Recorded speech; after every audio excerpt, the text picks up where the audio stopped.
Hello friends, welcome to my channel जय माता दी। आज मैं आपके साथ में शेयर कर रही हूँ चैत्र नवरात्रि व्रत की पूजन सामग्री। फ्रेंड्स, चैत्र माह जगत जननी आदि शक्ति माँ दुर्गा को समर्पित होता है।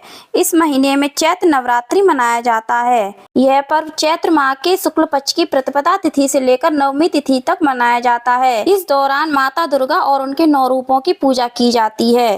तो चलिए वीडियो स्टार्ट करते हैं। फ्रेंड्स, नवरात्रि में माता रानी का पूजन करने के लिए हम या तो उनकी मूर्ति लेंगे या फिर उनके फोटो लेंगे। पूजन करने के लिए आप पत्थर की मूर्ति या फिर पीतल की मूर्ति या फिर मिट्टी की मूर्ति का प्रयोग कर सकते हैं। लेकिन ध्यान रखें, अगर आप मिट्टी की मूर्ति का पूजन करते हैं तो उनको नवरात्रि में 9 दिन की पूजा करने के बाद विसर्जित कर दिया जाता है। इसके बाद हमने छोटे से गणपति जी की मूर्ति ली है। आपके पास मूर्ति नहीं है तो आप फोटो ले सकते हैं। इसके अलावा फोटो भी नहीं है तो आप सुपारी को गणेश जी का रूप मान करके उनका पूजन कर सकते हैं। इसके बाद नवरात्रि की पूजा करने के लिए हम रोली लेंगे, अक्षत लेंगे, मौली लेंगे। इसके अलावा हम लेंगे एक शुद्ध देसी घी का दीपक, जिससे हम सुबह और शाम के समय माता रानी की आरती करेंगे, पूजन करेंगे। इसके अलावा अगर आप नवरात्रि में अखंड ज्योत जलाना चाहते हैं तो आप इस प्रकार का एक बड़ा दीपक ले लें और इस दीपक में 1.25 हाथ जितनी लंबी बाती लगाई जाती है, जो कि पूरे 9 दिन तक प्रज्वलित होती है। अखंड दीपक की बाती अगर आप नहीं बना पाते हैं तो आप इसको मार्केट से भी खरीद सकते हैं। मार्केट में भी ये पूजा की शॉप पर आसानी से मिल जाती है। इसके बाद फ्रेंड्स, अखंड दीपक आप चाहे तो तिल के तेल का भी प्रज्वलित कर सकते हैं या फिर आप शुद्ध देसी घी का भी प्रज्वलित कर सकते हैं। पूजन करने के लिए हम धूप लेंगे, शुद्ध जल का लोटा लेंगे। फ्रेंड्स, अगर आप माता रानी की चौकी लगाते हैं तो आपको शुद्ध जल का लोटा उनकी चौकी पर जरूर रखना चाहिए। कुछ दक्षिणा रखेंगे।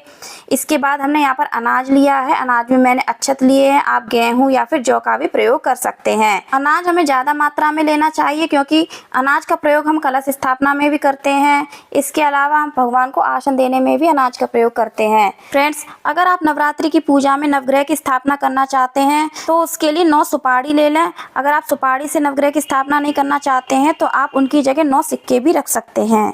इसके बाद हमने माचिस ली है, एक कलश लिया है क्योंकि हम कलश की स्थापना करेंगे तो मैंने पीतल का कलश लिया है। आप मिट्टी का या फिर तांबे के कलश का भी प्रयोग कर सकते हैं। इसके अलावा कलश के कंठ पर पात्र भी रखा जाता है। अगर आप मिट्टी के कलश का प्रयोग करते हैं तो उसके साथ भी ऊपर मुख पर रखने के लिए एक पात्र आता है। इसके बाद फ्रेंड्स, कलश स्थापना के समय हमें कलश में डालने के लिए एक सुपारी, हल्दी की गांठ, एक लौंग का जोड़ा, इलायची और एक सिक्का की आवश्यकता पड़ती है। साथ में हमें गंगा जल भी चाहिए होता है।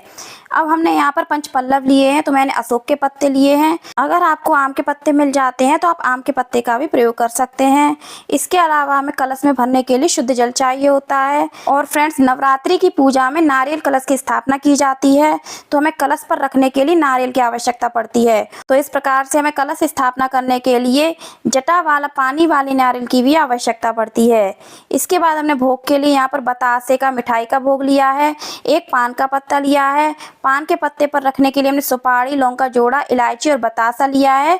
अगर आपको पान का पत्ता नहीं मिल पाता है तो आप इस प्रकार से एक पात्र में रख करके भी माँ को भोग लगा सकते हैं। अगर आपको पान का पत्ता मिल जाता है तो आप ये सभी चीजें पान के पत्ते पर रख करके माता रानी को भोग लगा सकते हैं। इसके अलावा भोग लगाने के लिए हमने कुछ फल लिए हैं, जिसमें मैंने केले का भोग लिया है। आप कोई भी मौसमी फल का भोग लगा सकते हैं। यहाँ पर हमने माता रानी को अर्पित करने के लिए कुछ सुहाग की सामग्री ली है। यह सुहाग की सामग्री में आप 16 श्रृंगार रख सकते हैं, 5 श्रृंगार रख सकते हैं या फिर 7 श्रृंगार रख सकते हैं। इसके साथ ही फ्रेंड्स, नवरात्रि में डेली पूजा करने के लिए हमें कुछ पुष्पों की भी आवश्यकता पड़ती है। यहाँ पर हमने कुछ गुलाब के पुष्प लिए हैं, गेंदा के पुष्प लिए हैं, कुछ दूब घास लिए हैं। आपको जो भी पुष्प मिल जाते हैं आप माता रानी को नवरात्रि की पूजा में अर्पित कर सकते हैं। अगर आप जवारे बोना चाहते हैं तो उसके लिए हमें मिट्टी के कुंडा की आवश्यकता पड़ती है। यहाँ पर हमने छोटा सा मिट्टी का कुंडा लिया है, आप बड़ा भी ले सकते हैं। मिट्टी चाहिए होती है फ्रेंड्स, मिट्टी पवित्र जगह की होनी चाहिए। आप खेत से ले सकते हैं। और फ्रेंड्स, आप जब भी मिट्टी लाएं तो आप उसको छान लें, साफ कर लें, उसमें कंकड़ पत्थर नहीं होने चाहिए। इसके बाद जवारे बोने के लिए हमें गेहूं या फिर जौ की आवश्यकता पड़ती है। फ्रेंड्स, गेहूं या फिर जौ को रात भर भिगो दिया जाता है, जिससे कि जब हम जवारे बोएंगे तो किल्ले जल्दी फूट जाएंगे और जवारे हरे भरे निकलेंगे। इसके बाद नवरात्रि में माता रानी के लिए हमें एक चुनरी की आवश्यकता पड़ती है। चौकी लगाते हैं तो चौकी पर बिछाने के लिए हमें लाल कपड़े की आवश्यकता पड़ती है। पड़ती है। अगर हवन करते हैं तो उसके लिए हमें हवन कुंड चाहिए होता है, उपला चाहिए होता है। इसके अलावा हवन करने के लिए हमें लौंग चाहिए होती है। फ्रेंड्स, जो भी लौंग का प्रयोग हम नवरात्रि की पूजा में करते हैं वह सभी फूल वाली होनी चाहिए। बिना फूल की लौंगों का प्रयोग नवरात्रि की पूजा में नहीं किया जाता है। भोग में भी फूल वाली लौंग का ही प्रयोग किया जाता है। इलायची प्रयोग की जाती है हवन के लिए। बतासा चाहिए होता है, हवन सामग्री चाहिए होती है, कपूर चाहिए होता है। इसके अलावा हमें शुद्ध देसी घी की भी आवश्यकता पड़ती है। अगर आपको गाय का घी मिल जाता है तो गाय का घी सबसे बेस्ट होता है हवन करने के लिए।